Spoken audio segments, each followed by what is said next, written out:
Iginit ng China na sila ang nagtanggal ng inilagay nilang floating barrier sa Bajo de Masinloc. Pero may nilinaw ang Philippine Coast Guard tungkol dyan. Tingin naman ng Pangulo, tama lang na putulin ang mga harang. May report si Rafi Tima. Abot tanaw ng grupo ni Kapitan Loloy ang loob ng Bajo de Masinloc na mayaman sa isda.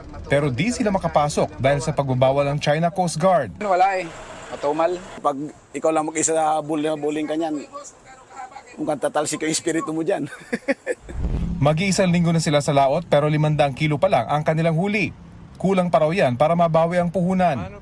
Sa paglatag ng China Coast Guard ng floating barriers, wala raw ibang nakitang pwedeng gawin si Pangulong Marcos kundi tanggalin ang mga ito. Umiiwas nga tayo sa gulo, umiiwas tayo sa mga maiinit na salita, ngunit matibay ang ating pagdepensa sa teritoryo ng Pilipinas. Patuloy natin ipapagtanggol ang Pilipinas, ang karapatan ng mga fisherman natin. Pero ang pagigiit ng Pilipinas sa teritoryo, miniliit ng China at tinawag na pangaaliw sa sarili.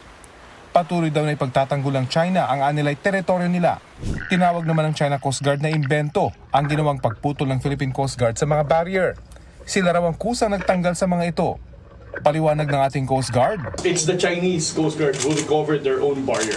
What we only did is we cut the anchor and we took the anchor with us.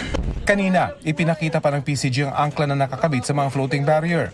And over the past year, we've seen Ang isyung ito umabot hanggang sa pagdinig sa U.S. Foreign Affairs Congressional Committee. Ayon kay U.S. Deputy Assistant Secretary of Defense Lindsay Ford, ang pagputol ng PCG sa mga floating barrier ng China ay isa lang sa dumaraming insidente ng paninindigan ng mga maliliit na bansa na ginigipit-an niya ng China. the Philippine Coast Guard took a bold step in defending their own sovereignty by removing a floating barrier installed by the PRC Coast Guard near Scarborough Shoal.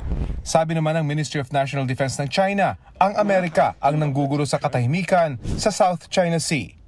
Rafi Tima nagbabalita para sa GMA Integrated News.